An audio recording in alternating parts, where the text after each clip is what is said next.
Hey everyone! Did you know that over 90% of you watching right now haven't hit that subscribe button yet? If you're enjoying our stories about real-life gangsters, take just a second to subscribe. It's free, and it really helps us keep bringing you more true gangster tales every day. So sit back, relax, and let's dive into another story from the world of the mob. The streets of New York had a rhythm all their own in the 1920s. Not quite jazz, not quite thunder, something in between, like a heart that couldn't decide whether to dance or break.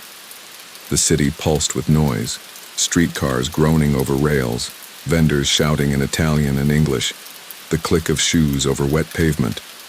And under all that sound, under the chatter and the glow of streetlights, moved the men who kept it all running, quietly, invisibly. Men like Michele Miranda. He was called Mike to most, a soft-spoken Sicilian with dark eyes that saw more than he ever said. He wasn't big, not tall, not loud, the kind of man you could walk past 100 times and never notice. But the ones who did notice never forgot him. There was a weight to his silence, a kind of patience that made people nervous, like standing next to the ocean and realizing how deep it really goes. That night, he sat at a small table in the back of a dim cafe in Little Italy. The place smelled of espresso and smoke and wet wool coats. Outside, the rain had just started, soft and steady, tapping the windows like fingertips. Across from him sat a man named Vito Genovese, one of those nervous talkers who filled every second with words so he didn't have to hear his own thoughts. "I'm telling you, Mike, it's a sure thing," Vito said, leaning in, voice too high for the quiet room. "The docks are crawling with easy money. Nobody's watching that shipment. You get in, you get out. We split 50-50. Easy as pie." Miranda didn't move. He stirred his espresso once, the tiny spoon clicking against the cup. Then he set it down. "Nothing easy," he said softly. "Not in this city. You forget that. It'll remind you." Vito laughed nervously. "You always talk like that. Like a priest." Michele looked up, calm as still water. "Maybe I see too many funerals." For a second, neither spoke. The rain picked up outside, pattering harder against the glass. Then Vito cleared his throat. "Look, all I'm saying is we don't need permission. Not from them. We can make our own play." Now Michele smiled, just barely. "You think you make your own play, but the board don't belong to you." Vito frowned. "You talk like they're gods or something." "No," Michele said quietly. "Just men, but men who don't forget." He finished his espresso, set the cup down gently and stood. "Go home, Vito. See your wife. Kiss your kids. Don't touch that shipment." Vito's face twisted. "You serious? That's it?" "That's it," Michele said, reaching for his coat. "If you move before the river moves, you drown." He left without looking back. Outside, the city was shining, rain pooling in the gutters, lights blurring in the puddles. He walked without hurry, hat pulled low. Every face he passed told a story. Dock workers with heavy hands, women clutching groceries, a newsboy shouting headlines about politicians no one trusted. It was a city built on deals, promises, and silence. And Michele Miranda was fluent in all three. He turned down Mulberry Street, where the air smelled like roasted chestnuts and car oil. A car idled at the curb, a black sedan, slick and expensive. The passenger window rolled down an inch. A hand motioned. Michele hesitated only a second before getting in. The man inside was older, thicker around the middle, dressed like wealth had gotten used to him. His name was Joe, the boss, Masseria, and he didn't call people to his car unless he already knew the answers to the questions he was about to ask. "Michele," Masseria said, his accent heavy as wine. "You hear this nonsense about the docks?" "I hear everything," Michele said evenly. "Then you know some fool's thinking about cutting in." Michele met his eyes. "Vito Genovese." Masseria nodded slowly. "You warned him?" "Yes." "Good." Masseria's tone was calm, but the air in the car changed. The rain against the roof suddenly sounded louder. Because next time he won't get a warning. You understand? I do, Michele said. Masseria leaned closer. You're a quiet man, Mike. That's why I like you. But quiet men, they carry heavy thoughts. You think I don't notice? Michele didn't flinch. You notice everything, boss. Then tell me this, Masseria said softly. Do you ever get tired of cleaning up other people's messes? Michele looked out the window. The rain had turned to mist. Sometimes, he said. But I like clean things. Masseria chuckled. You're wasted in this business. Then you shouldn't have hired me. The boss laughed louder this time. I should have made you my confessor. Michele smiled faintly. Maybe you already did. Later that night, he walked home alone. His apartment sat above a tailor's shop, small and neat, the kind of place where even the shadows seemed organized. On the table by the window sat a stack of letters from Sicily, unread. He poured himself a drink and watched the city from his window. Below, a streetcar rattled past, sparks flashing under its wheels. Somewhere down the block, a man shouted, then laughed, then sang an off-key tune that faded into the night. Michele took a sip and whispered to the glass, "Easy money. Always the hardest kind." He leaned back in his chair and closed his eyes. For a moment he imagined the sea, calm, endless, far away from all this. But the city didn't let go that easily. It hummed through the walls, through his heartbeat, through the spaces between dreams. And deep down, Michele knew it. The quiet wouldn't last. It never did. Rain thinned to a mist that clung to the street lamps like gauze. By morning, Little Italy smelled of espresso grinds and damp stone, and Michele, Mike Miranda, moved through it with a pace that never hurried and never stalled. He had learned young that speed was a kind of confession. Walk too fast, and you admitted fear. Walk too slow, and you admitted pride. The trick was to move like water, decisive, quiet, impossible to catch. He stopped at a newsstand where the owner, Sal, always kept a paper folded to the crime page. "Nothing you don't already know," Sal said, eyes hopping, voice low. "Somebody skimmed off the trucks by the piers, 2 crates light, everyone'll blame everyone." Michele paid, tucked the paper under his arm, and said, "Everyone blaming everyone is how the city sleeps." Sal blinked. "And wakes up?" "Hungry," Michele said, and kept walking. Up the block, a shopkeeper swept last night's rainwater out of his doorway. Kids chased each other through steam from a bakery vent. A streetcar rattled by. Sparks bright as struck matches. It was an ordinary morning performing its little miracles, which made the next part easier to hide. The black Packard parked crooked at the curb, the boy on the corner pretending he wasn't watching it, the locked door of a cafe that never locked this early. Inside the cafe waited Vito Siaka, hat crushed in his hands. He rose when Michele entered, nerves hanging off him like a loose thread. "Mike, listen. About the docks." "We'll take a walk," Michele said, and motioned him toward the alley.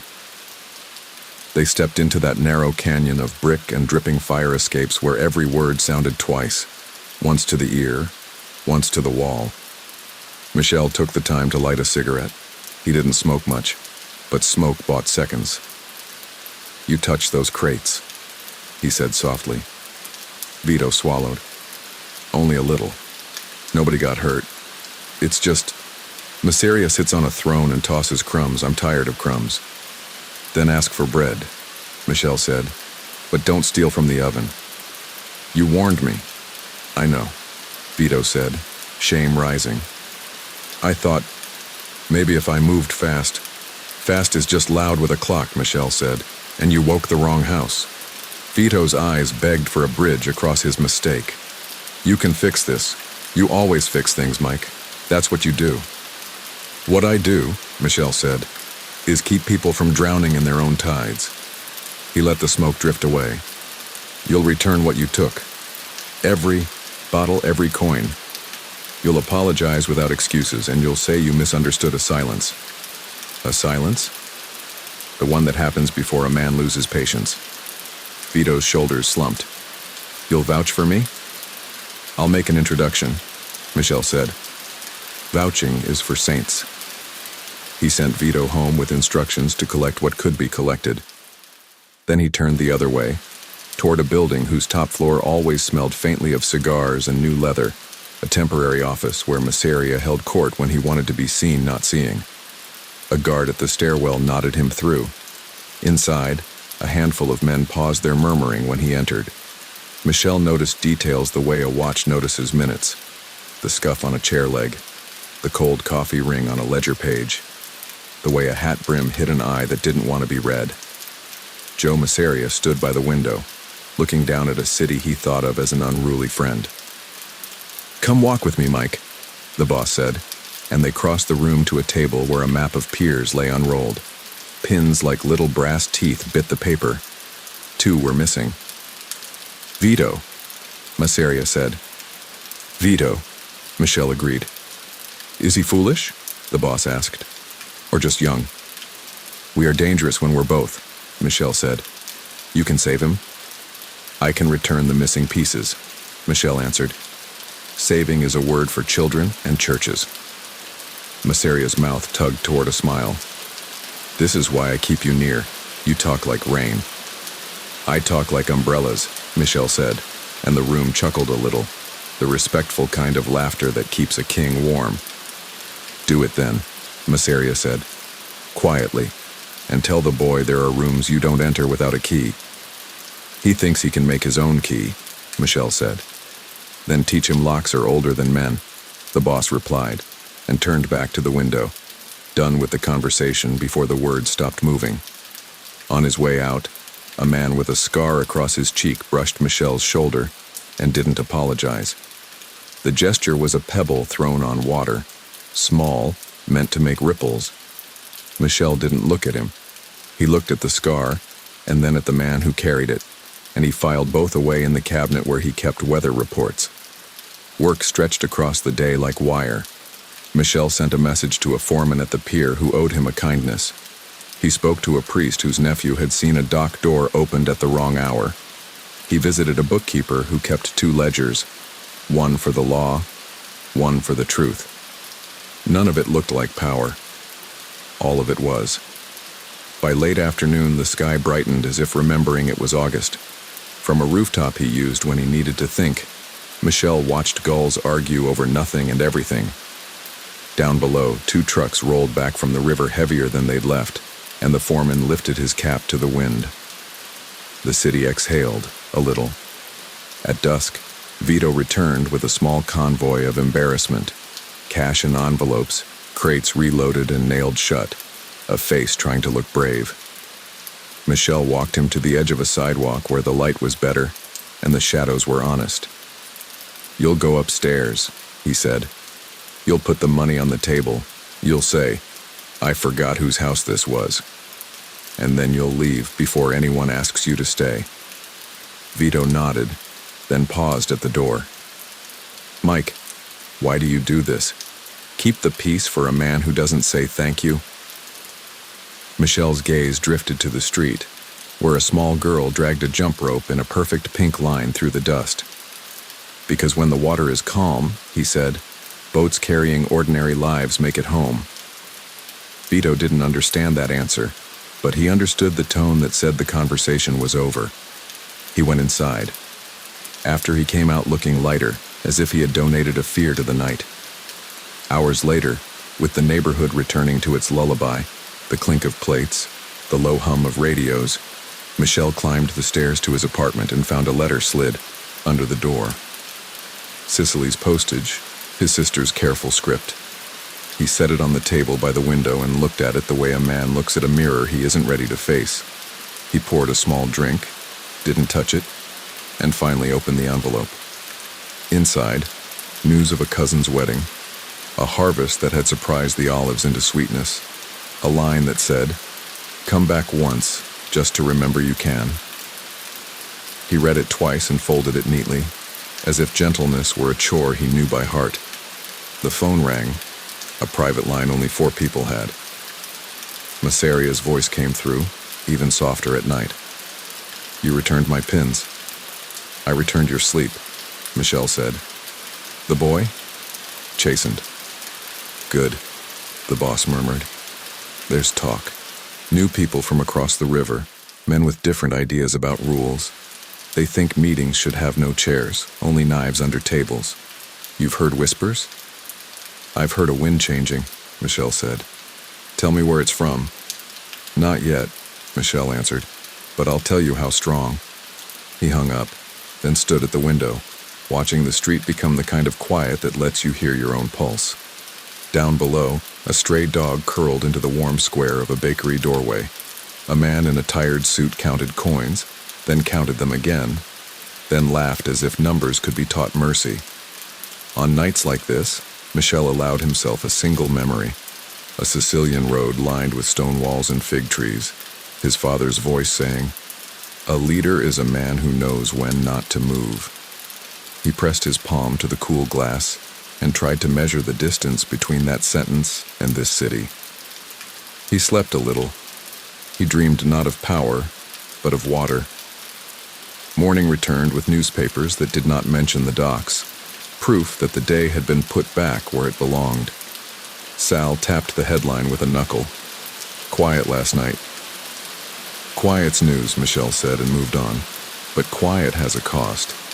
At noon, the man with the cheek scar, same gray suit, same unfinished apology, fell into step beside him as he crossed a narrow street. "Maseria keeps you polishing his steps," the man said, conversational as rain. "There are houses with bigger doors." "Houses fall," Michele replied. "Some are built new," the man said. "Men with new mortar. They like your kind of quiet." Michele stopped. He looked at the man as if he were a painting he'd seen before and hadn't liked. "Tell whoever sent you that I heard the offer," he said. "Then tell him I didn't hear it at all." The man smiled. "You'll change your mind when the chairs change." "Chairs don't make rooms strong," Michele said. "Walls do." They parted. Footsteps receded. A church bell counted 12 with the patience of old stone. Michele stood for a moment in the middle of the block and felt the draft that slips under doors before a storm. That evening, in a back room where the wallpaper had learned too many names, he reported to Maseria in the language the boss preferred: facts without mood, outcomes without adjectives. The elder man listened, fingers tented, eyes soft in a way that had misled more dangerous men than Vito. "You keep the city walking in straight lines," Maseria said at last. "I keep it from turning corners too fast," Michele answered. "And you?" the boss asked almost kindly. "What keeps you?" Michele considered. "Lists," he said, "and the space between mistakes." Maseria laughed, pleased, but his gaze went past Michele to the window, toward something he thought was his and knew was not. "Stay close," he said. "These next months I don't want to hear your voice, only your results." "You won't hear either," Michele said, and slipped back into the hall. On his way home, the city felt stranger, as if the streets had been lifted and set down a half-inch to the left. He stopped at a church where the door was always open and lit a candle for no one in particular. Flame steadied. Wax softened. Outside, a car idled too long at the curb and then moved on, bored or satisfied. Before bed, he wrote a single line on a scrap of paper and tucked it under his blotter. "The sea looks calm before new winds arrive." Then he blew out the lamp and let the dark have the room. Somewhere in the East River, a foghorn sounded. Low, steady, promising weather. Michele slept with one thought folded in his chest like a map. Storms are survivable if you know which harbor still remembers your name.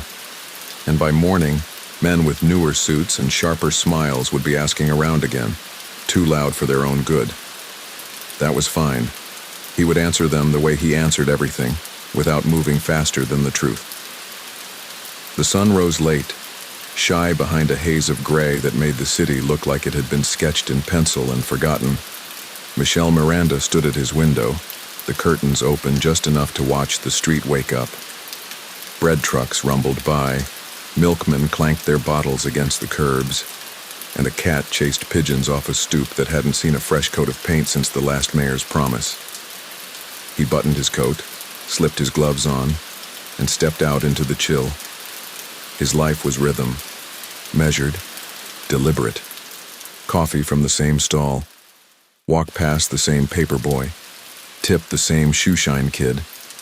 It wasn't superstition, it was balance. Michele had learned that when the world spun too fast, routine kept a man upright. At the cafe, the barista already had his espresso poured. "You hear about Brooklyn?" he asked, lowering his voice. Michele took the cup. "I hear about everything. Which part?" "Somebody new moving in. Call themselves the Castellamarese crowd. Sicilians like you, but louder." Michele sipped. "Louder people don't last long. They say they've got a man, Maranzano, preacher type, preaches power." "Every preacher needs an altar," Michele said, setting down the cup. "This city doesn't have room for another one." He paid, nodded politely, and left. The air outside was sharper now. Beneath the noise of the morning, he could feel something else, a tension threading through the streets, faint but steady, like a string being pulled too tight. That afternoon, Masseria summoned him again. The office was darker than usual, blinds half drawn, the smell of cigars thick in the air. The boss was pacing. "You heard?" Masseria said. "That Maranzano from Castellammare. He's stirring the pot, talking unity, talking Sicilian pride. He's been whispering to my men, Michele, my men." Michele waited. He never interrupted the boss when he was angry. Anger was a wind, you let it blow, and then you spoke into the quiet it left behind. Finally, when Masseria paused, Michele said, "You've built your empire on promises kept. He builds his on dreams. Dreams end when the alarm rings." Masseria stopped pacing. "You think this is a dream?" "It's too loud to be real yet," Michele said.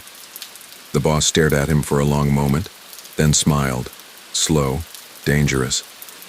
"You're a poet, Mike. You ever think you missed your calling?" Michele smiled back. "Poets die broke. I prefer suits." That earned him a laugh, but it didn't lift the room's weight. When he left the office, Masseria's lieutenants were waiting in the hall, their eyes following him like crows. He could feel their suspicion crawling up his spine. That night, he met with a man named Joe Adonis at a speakeasy near the Bowery. Adonis was all charm and teeth, the kind who smiled before he spoke as if rehearsing his own legend. "They say you keep Masseria's books balanced," Adonis said, swirling his drink.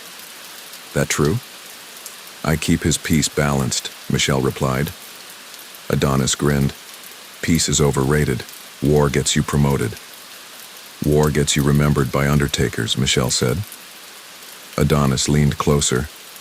"Maranzano's talking big things. New order, new rules. Masseria's old blood, Mike. He's a museum. You could do better. Men like you don't need to sit behind other men's desks." Michele looked at him for a long time. "Tell your new friends," he said, "that I've seen too many new orders built on old graves." He stood, dropped a few bills on the table, and walked out. Outside, the city's noise had dulled to a heartbeat. He walked without hurry, his footsteps echoing through the alley. He didn't need to look back to know someone was following him. The rhythm of steps behind him was just a little too careful.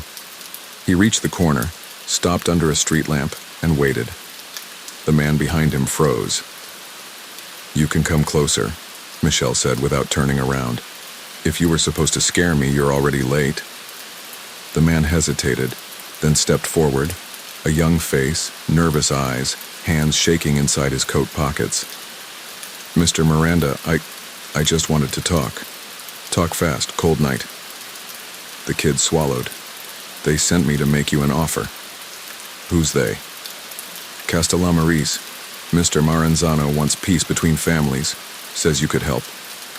Michele turned then, slow and calm. "Peace isn't a letter you send through a boy on a corner." "I just deliver the words," the kid said quickly. And now you've delivered them, Michele said, stepping past him. Next time, deliver them to someone who believes in fairy tales. He kept walking. Behind him, the boy stood still for a long time before vanishing back into the shadows. When Michele got home, he didn't turn on the lights. He just stood in the dark, listening to the hum of the city below. A few blocks away, a violin was playing through an open window, something slow, mournful. It reminded him of Sicily again, the sea, the wind through the olive trees, his mother humming while she cooked. He poured a drink and sat by the window. Across the street, a neon sign buzzed faintly. He looked at his reflection in the glass, tired eyes, calm face. He whispered, "Too many kings, not enough kingdoms." He wrote the words on a scrap of paper and folded it, another note for the drawer he never opened twice. 2 days later, the city woke up to whispers. A man from Masseria's crew had been found in a car near the docks, no longer breathing. The papers said it was a dispute among associates. Michele knew better. He met Masseria at the club again that evening. The boss's eyes were bloodshot, his voice low. "It's starting, Mike, I can feel it. The war's coming."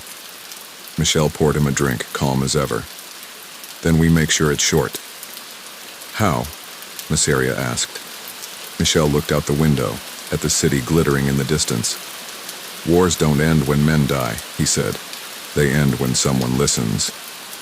Masseria frowned. "You think they'll listen to you?" "No," Michele said softly, "but they'll hear me." The night stretched long after that. Michele walked home through the fog, coat collar turned up against the chill. He stopped once outside a florist shop where the window display glowed faintly in the streetlight. Roses, perfect and red, arranged with care. He stood there for a moment, smiling sadly.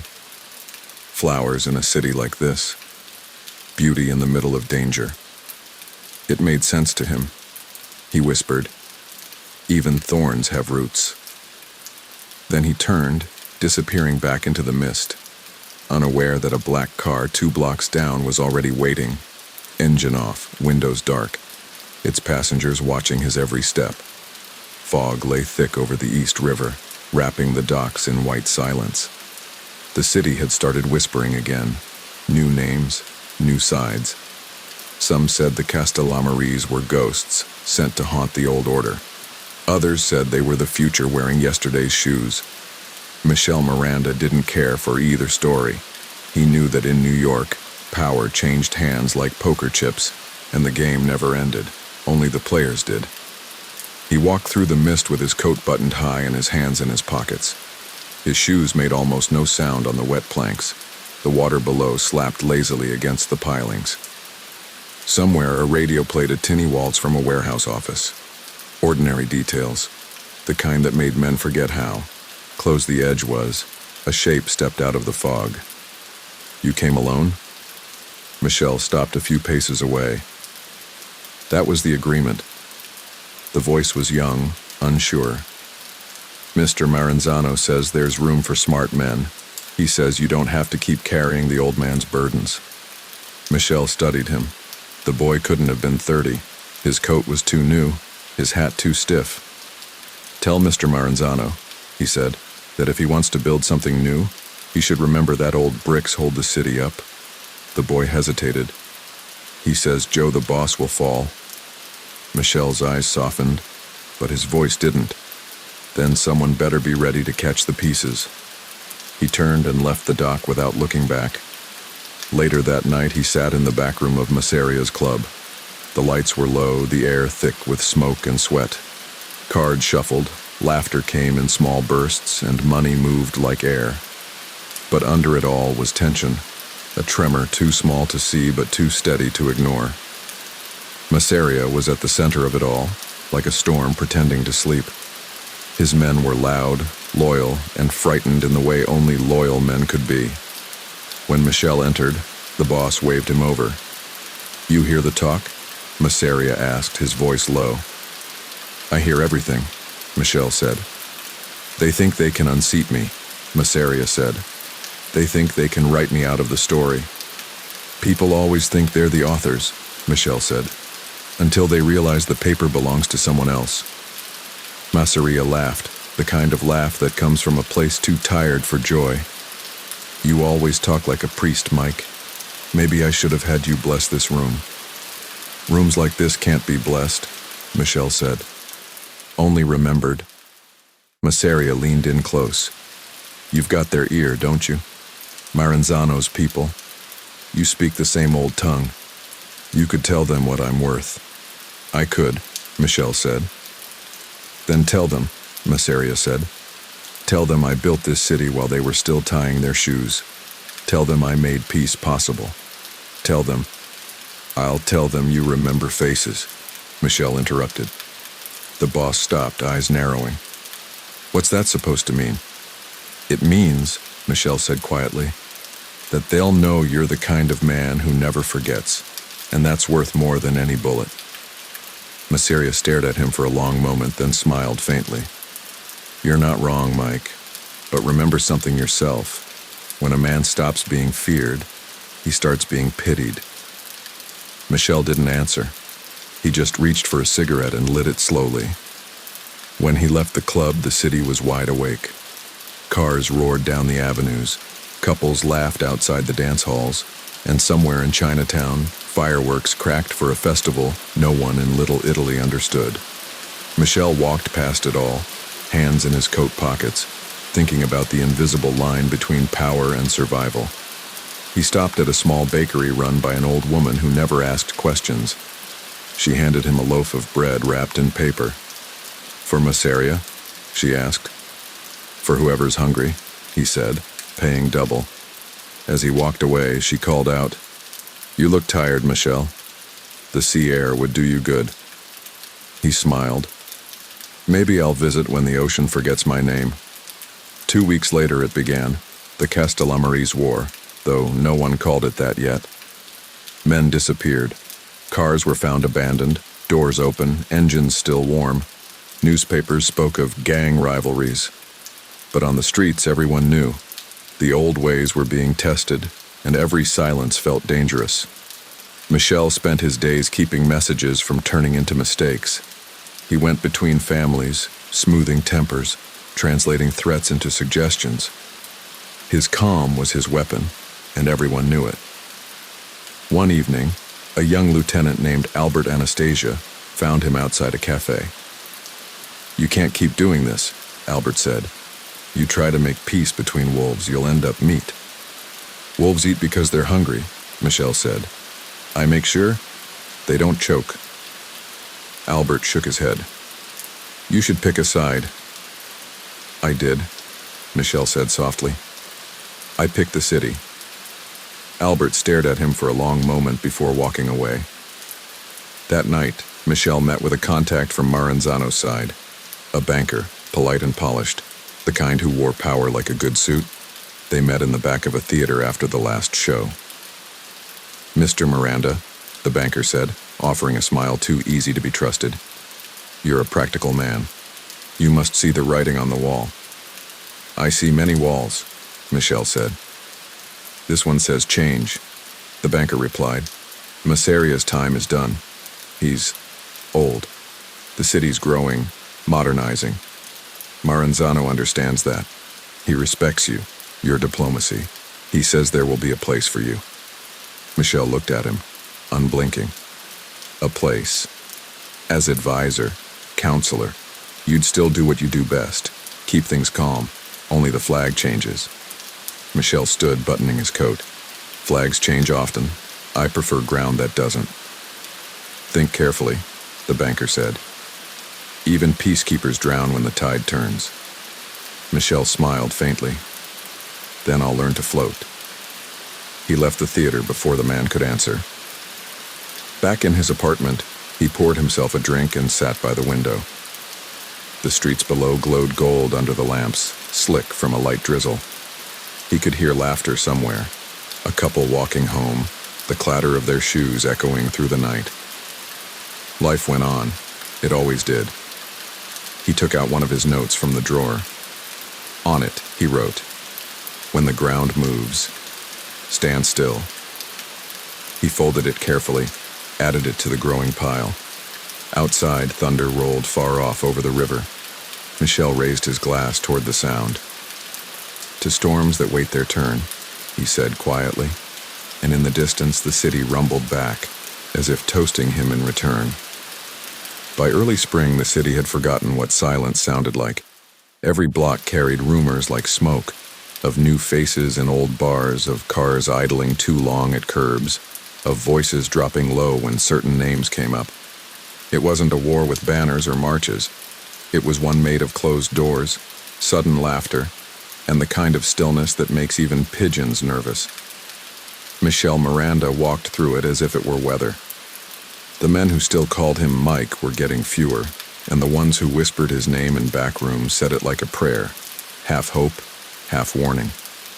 He didn't smile much anymore, but he still wore the same polished shoes, the same tidy suits. A man could lose friends, fortunes, even faith, but not his manners. That was one of his quiet rules. He found Joe Masseria in a rented apartment uptown, a hideout that smelled of expensive cologne trying to cover fear. The blinds were drawn, the table littered with half-smoked cigars and maps. "They're closing in," the boss said, not looking up from the window. "Brooklyn, the Bronx, everywhere. Maranzano's people are cutting my ropes one at a time." "You still have the ducks," Michele said. "For now." Masseria turned, his face older than it had been a month ago. "You told me once you could keep the water calm." "I can't stop tides," Michele said softly. "I can only teach men how to swim." "Then teach me," Masseria said. His voice wasn't a command. It was almost a plea. Michele hesitated. "You've got soldiers who die for you, but none who die smart. Too many guns, not enough ears. You want to live? Listen for once. Don't show them fear. Show them patience." "Patience?" Masseria spat the word like something bitter. "They're coming for me with new cars, new money, and I'm supposed to wait?" "Waiting isn't doing nothing," Michele said. "It's letting the other man make the first mistake." Masseria looked at him long and hard. "And if he doesn't?" Michele poured him a drink, handed it across the table. "Then you'll be the one they write about kindly." For a moment, Masseria almost laughed. Then the sound died in his throat. Outside, the air felt heavier. Michele walked back downtown, the fog creeping in from the river again. He could hear music coming from a second-story window, a violin playing something soft, almost mournful. For the first time in months, he stopped and listened. A young boy ran up with a newspaper. "Extra! More bodies found in Brooklyn." Michele bought a copy and tucked it under his arm without reading it. He already knew the names. The next morning, one of Maranzano's lieutenants came calling. A tall man in a light gray suit, a kind of confidence that didn't belong to men who'd lived long. He sat across from Michele at a corner cafe, ordered a coffee he didn't drink. "My boss respects you," he said. "He says you're the only one who can make this end without turning the city to ashes." Michele stirred his espresso slowly. "And how does he imagine I do that?" "By convincing Joe the boss that it's over. He steps aside. He lives. Maranzano doesn't want more blood than he needs." Michele's gaze didn't waver. "Everyone thinks they know how much blood they need until they start counting." The man smiled thinly. "You're loyal, I get that. But loyalty can be redirected. There's a place for you, advisor, second only to Maranzano himself. You'd keep doing what you do now, only safer." Michele sipped his coffee. "You mistake my silence for hesitation. It's actually disbelief." The man leaned back unfazed. "Think about it, Mr. Miranda. You're too clever to drown with the old man." When he left, Michele stayed there for a long while, watching the light shift across the table. He didn't believe in omens, but sometimes the city gave him hints. That day, the pigeons flew in the wrong direction. That evening, he visited Masseria again. The old boss was alone, pacing, wearing the same shirt as yesterday. "They sent someone to you, didn't they?" Masseria said. Yes, Michele admitted. And? I told him no. Masseria nodded, his face softening. That's why I trust you, Mike. You're the only one left who doesn't flinch when he tells the truth. But Michele could see it in his eyes, the weariness, the doubt. The empire Joe had built was crumbling, and even the floorboards seemed to know it. Joe, Michele said quietly, you should leave the city for a while. Sicily, maybe. Or Florida. Let things cool. Masseria laughed, tired but sharp. You want me to run from my own shadow? I want you to live long enough to cast it again, Michele said. The boss poured another drink instead of answering. No, he said after a while. This is my city. I built it. If it kills me standing. Michele looked away. Then I'll make sure it remembers you kindly. A week passed. The city's heartbeat quickened. Every whisper was a threat, every car engine a question. Michele stopped sleeping through the nights. He wrote notes to himself that he never read twice. Don't talk louder than you can listen. Don't mistake peace for safety. One night, while crossing Mulberry Street, he saw the scar-faced man again, the one who had once tried to recruit him. The man smiled as they passed. They'll come soon, he said quietly. You'll want to be somewhere else. Michele kept walking. I'm always somewhere else, he murmured. When the call came, it was short. Masseria wanted to meet for dinner in Coney Island.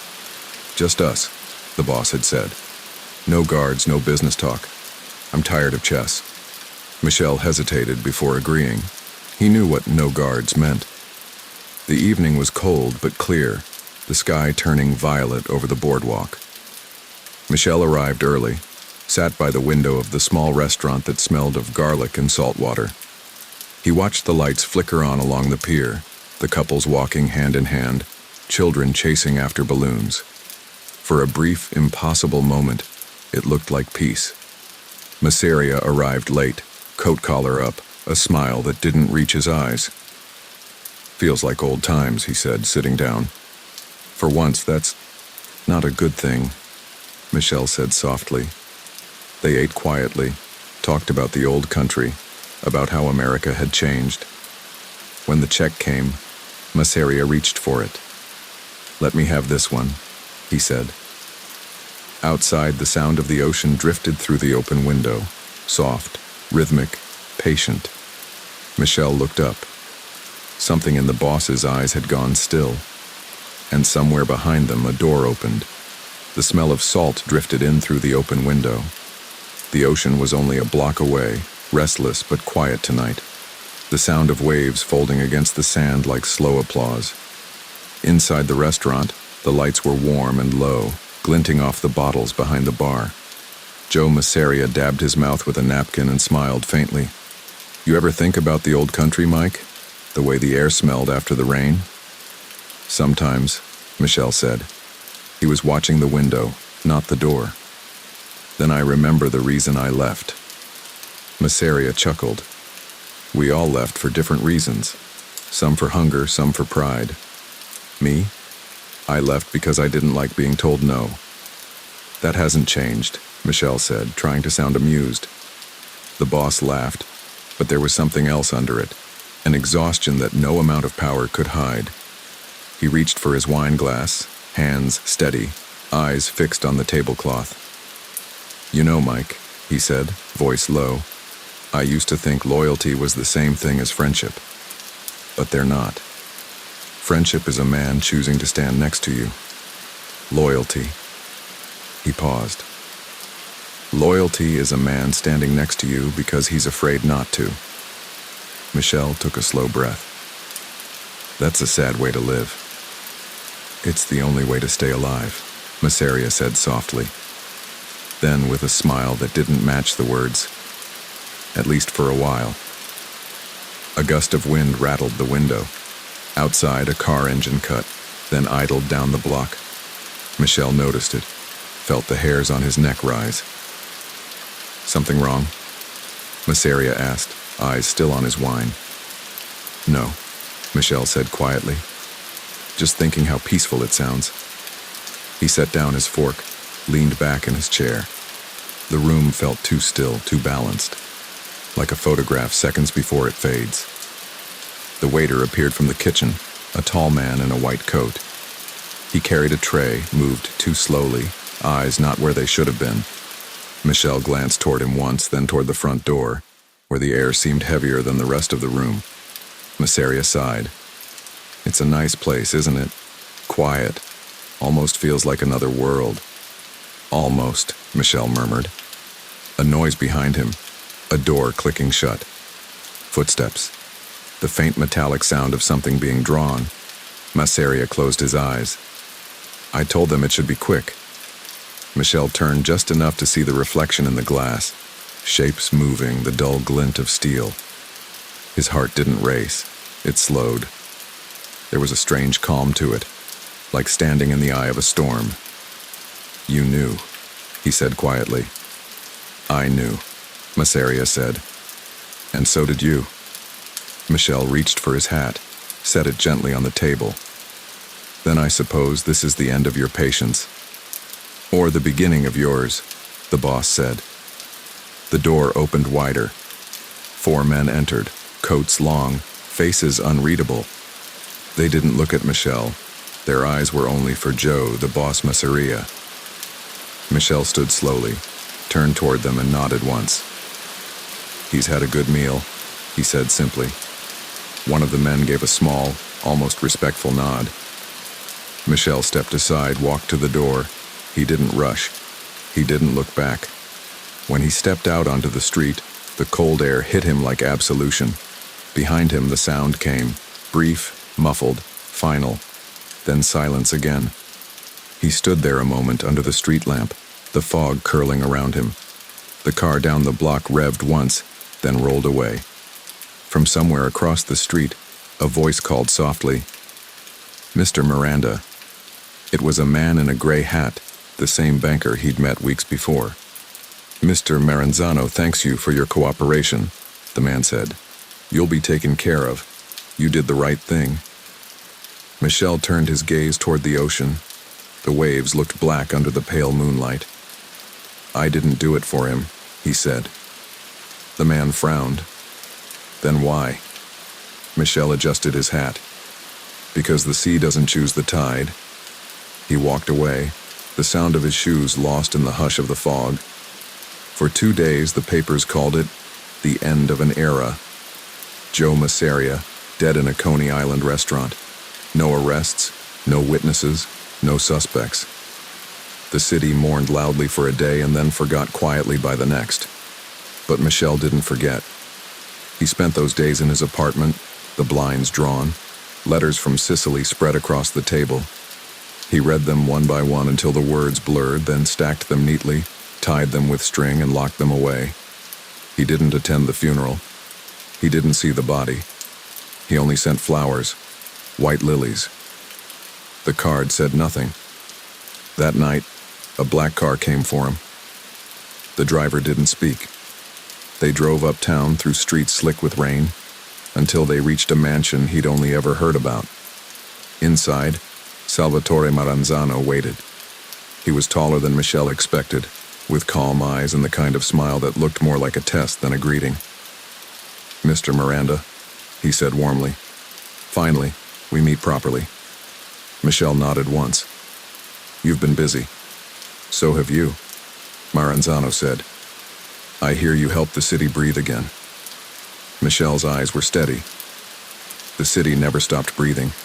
It just changes lungs." Maranzano laughed softly. "You have a way with words. I like that. You'll keep it quiet. You'll keep it clean. You'll help me build something better." "I'll help you keep it alive," Michele said. "Better or worse isn't my department." Maranzano poured 2 glasses of wine. "To new beginnings," he said. Michele raised his glass, though his hand barely moved. "To shorter endings," he replied. They drank. The wine tasted sweet and heavy, like promises that age badly. Later that night, alone in his apartment again, Michele stood by the window, staring down at the street. The rain had started once more, tapping lightly against the glass. He thought about Masseria, about the ocean, about the way loyalty always felt heavier in the quiet. He whispered, "You built the city. I buried the noise." Then he turned off the lamp and let the dark take the room. The city outside pulsed and glittered, as alive as ever. But somewhere in its rhythm, Michele could